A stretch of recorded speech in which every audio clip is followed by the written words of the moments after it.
Pak Sadewo, Pak Chandra, saya titip Kabupaten Pati, utamanya yang berkaitan dengan perikanan, karena memiliki potensi yang besar.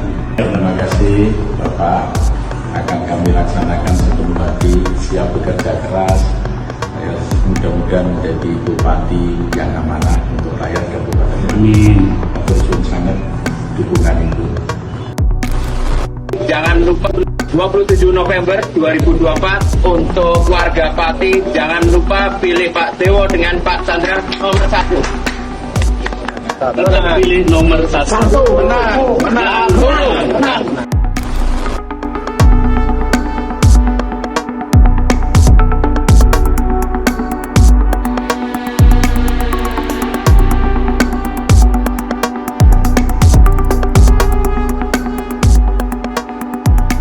Gak capek-capek loh saya mengingatkan pada pilpres, pada pilkada yang lalu, memilih pemimpin itu harus dilihat dari rekam jejak, harus dilihat dari program-program, harus dilihat dari kebijakan apa yang pernah diambilnya pada saat menjabat yang lalu. Memang memilih pemimpin itu seharusnya dipikir betul, bukan karena sembako, bukan karena iming-iming door prize dan yang lainnya. Jadi kita juga harus menseleksi betul ya, program-program apa yang akan dilakukan ketika menjadi pemimpin. Apakah itu masuk akal ataukah tidak? Seharusnya kita juga sebagai pemilih menimbang-nimbang betul programnya masuk akal atau tidak, kebijakan-kebijakannya, janji-janjinya masuk akal atau tidak, dan yang terlebih kita harus melihat rekam jejak lah. Itu memilih pemimpin, atau bahkan yang mengendorse pun setidaknya harus mengendorse calon-calon yang berkualitas, calon-calon yang rekam jejaknya baik,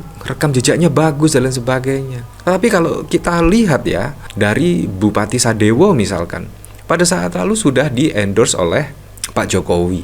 Bahkan Kaisang juga sudah mengendorse Bupati Sadewo. Tetapi ternyata ada rekam jejak yang sangat mengejutkan sekali. Rekam jejaknya di KPK ternyata sudah pernah. Ini ada pemberitaan ternyata Bupati Pati Sadewo terima suap 3 miliar jalur kereta api. Ini bahkan juga terendus oleh KPK. Nah pertanyaannya, kenapa baru saat ini KPK turun tangan, turun gunung? Ketika sudah rame isu pemaksulan lah, bahkan pada saat lalu di demo, kenapa KPK tiba-tiba turun? Menurut saya juga sangat terlambat sekali. Sangat telat sekali. Seharusnya pada saat lalu ya, verifikasi oleh KPU ketika mendaftar, wow, ada Bupati Sadewo yang menerima aliran dana. Ya seharusnya seperti itulah, bukan saat ini.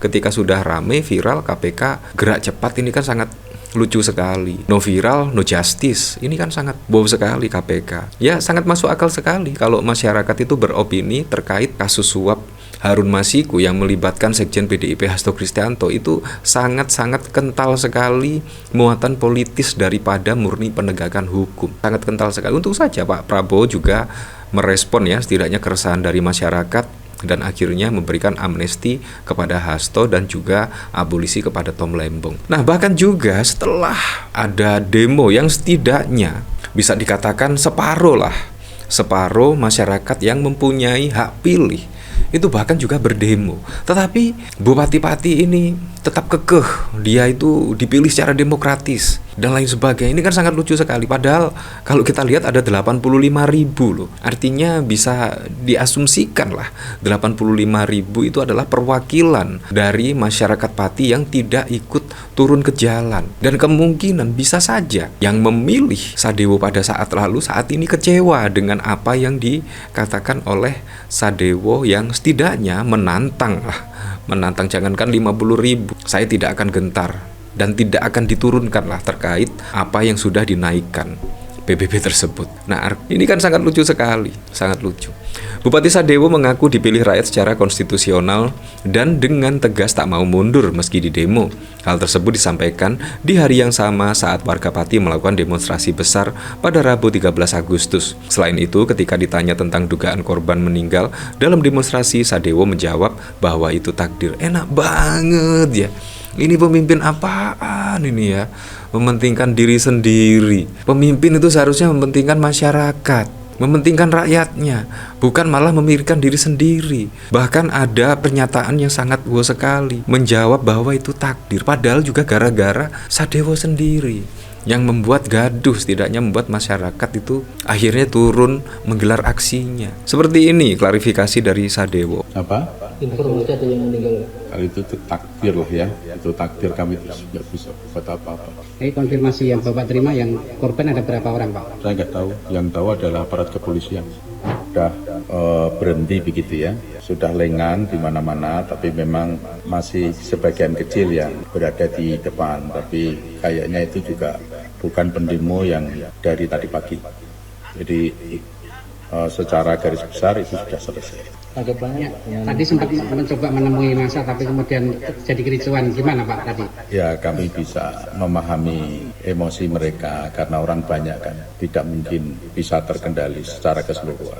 Tapi yang terpenting ini sudah berjalan, nanti ke depannya akan saya perbaiki segala sesuatunya. Ini merupakan proses pembelajaran bagi saya karena juga baru saja beberapa bulan menjabat sebagai bupati. Masih banyak kekurangan, masih banyak kelemahan yang harus kami benahi ke depan. Ini dari legislatif kan tadi ada rapat paripurna Pak. Ya. Mungkin Pak Gubernur sudah mendengar. Gimana tanggapannya Pak? Ya, itu kan hak angket yang dimiliki oleh DPRD. Jadi saya menghormati hak angket tersebut, paripurna tersebut. Itu intinya. Kemudian dari tuntutan dari para pengunjuk rasa gimana Pak tanggapannya Pak?